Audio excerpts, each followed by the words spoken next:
কাঁচা বাজারের দামের কারণে প্রভাব পড়ে প্রায় প্রতিটি পরিবারের খাদ্য তালিকায়। আজ আমরা বগুড়ার কলোনির কাঁচা বাজারের ক্রেতা ও বিক্রেতার প্রতিক্রিয়া জানব।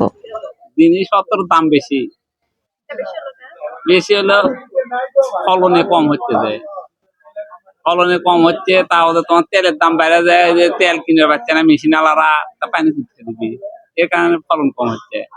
পালং শাক 40 টাকা কেজি, পাটের শাক 30 টাকা কেজি, লাইয়ের শাক 30 টাকা কেজি, কলম শাক 30 টাকা কেজি, ডাঙ্গা 30 টাকা কেজি।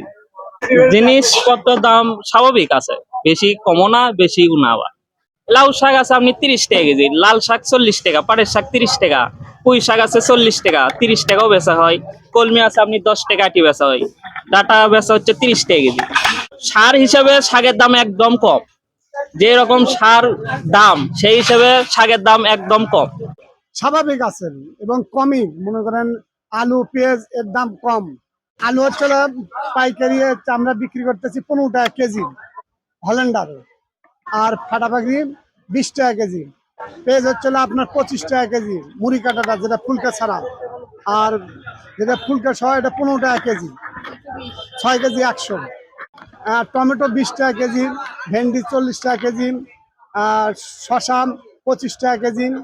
না, কোনো সমস্যা নাই।